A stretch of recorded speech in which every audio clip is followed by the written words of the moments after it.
Nah, sekarang kita ada di Museum Sejarah Jakarta. Ini kalau di Kota Tua Jakarta, di Batavia, ini adalah gedung yang paling tua yang ada di tengah-tengah Batavia, Jakarta.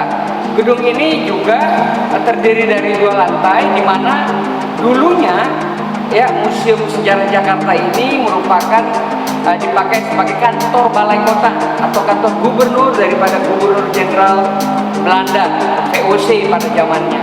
Ya, lantai 2-nya nanti kita akan lihat dipakai sebagai pengadilan. Bahkan di bawah di basement juga kita akan lihat nanti ada penjara bawah tanah atau penjara air. Yuk kita lihat.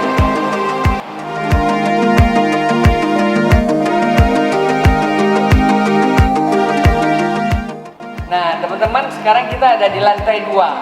Nah, dari lantai 2 ini pada masanya ketika masih masa pemerintahan daripada VOC, tadi saya sampaikan bahwa dipergunakan sebagai ruang pengadilan. Nah, setelah pengadilan berlangsung, dari lantai 2 inilah para jenderal atau para petinggi di masanya mereka akan bisa melihat hukuman yang dilakukan kepada orang-orang yang dinyatakan bersalah. Pada waktu itu hukuman yang dilakukan bisa berupa hukuman gantung ataupun hukuman pancung. Ya, ini adalah ruangan yang dipergunakan sebagai ruang pengadilan. Bisa dilihat mejanya, lemarinya untuk menyimpan file.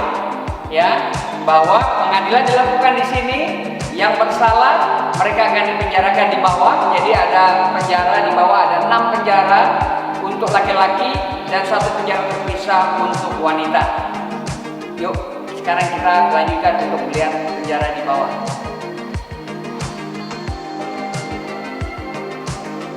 Sekarang kita lanjut lagi ke bawah, ke lantai 1.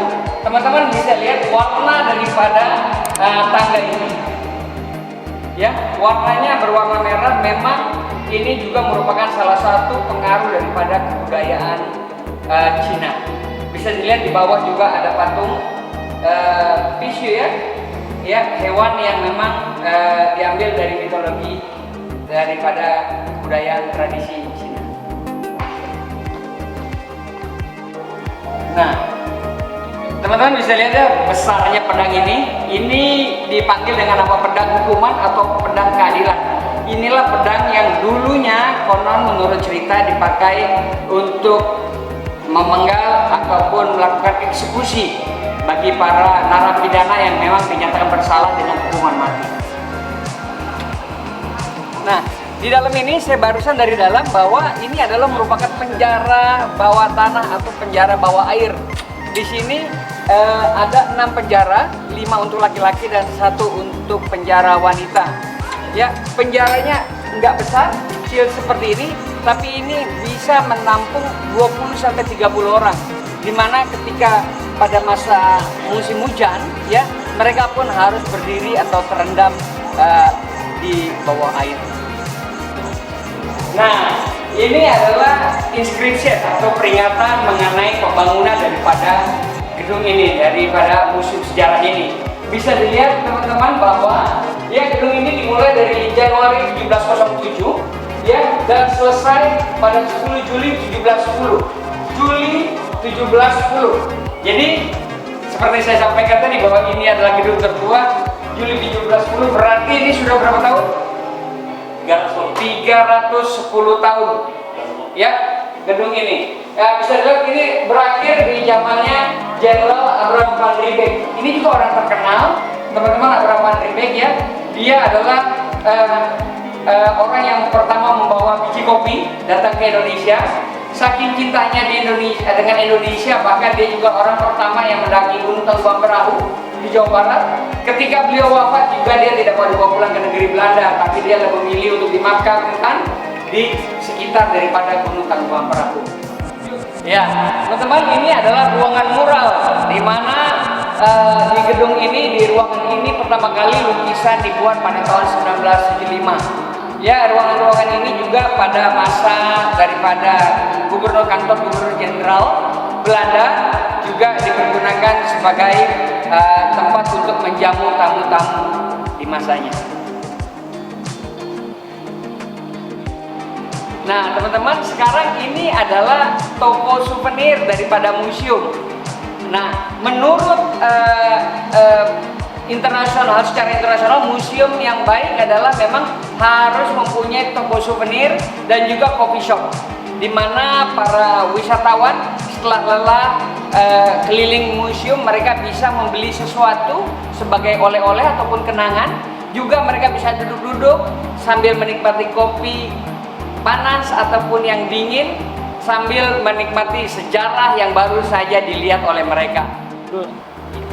Nah, ini adalah patung Dewa Hermes yang menurut cerita adalah anak daripada Zeus. Ya, Dewa Hermes ini banyak sekali pengertiannya. Ada yang bilang sebagai dewa keberuntungan, ya, dewa penyelamat, pejalan kaki dan lain-lain. Menurut cerita, patung Dewa Hermes ini dulu dibawa oleh para pedagang dari Jerman, ya, pedagang dari Jerman, dan ini diberikan kepada pemerintah Belanda pada waktu itu dikarenakan mereka diberikan kesempatan untuk bisa berdagang di Batavia. Bisa dilihat, ya, Dewa Hermes ini, ya, termasuk untuk kesehatan juga bisa dilihat karena tongkatnya memegang tongkat dengan ularnya, kakinya pun bersayap menandakan bahwa dia bisa berjalan dengan cepat dan lain-lain. Banyak sekali pengertian akan Dewa Hermes. Dewa Hermes ini atau patung Hermes ini ada beberapa di Jakarta ini.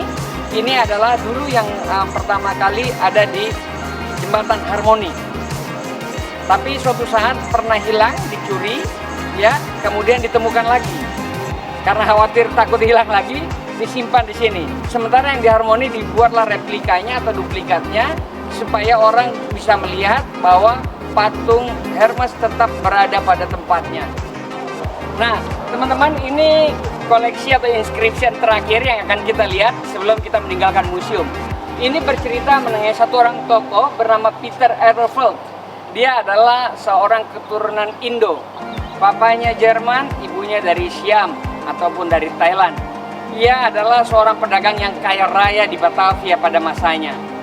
Tetapi menurut isu, ya, Gubernur Jenderal Belanda ataupun VOC pada waktu itu ingin sekali merebut hartanya, sehingga dia mendengar dari ada yang menyampaikan, kemudian dia pun berencana untuk membantu orang-orang Indonesia untuk melakukan pergerakan, tetapi kembali lagi ada penyusup yang menyampaikan berita tersebut kepada Belanda, sehingga dia dihukum pada 14 April 1722. Dan hukumannya berbeda dari pada hukuman yang ada di atas tadi. Saya bilang kan kalau tadi di atas ada hukuman pancung ataupun hukuman gantung. Tapi beliau dihukumnya adalah diikat dengan 4 ekor kuda, di mana kuda tersebut berlari ke arah yang berlawanan, sehingga putuslah baik sisi tangannya ataupun kakinya.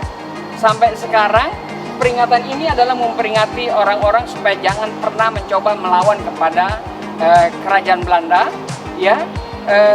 Tapi nama tempatnya, kejadian ini sampai sekarang kita kenal dengan nama Pecah Kulit, ya. Peristiwa Pecah Kulit 1722, lokasinya adalah di Jalan Jayakarta sekarang. Teman-teman, itulah sedikit mengenai Museum Sejarah Jakarta. Kita akan lanjutkan perjalanan kita ke tempat berikutnya. Salam museum di hatiku.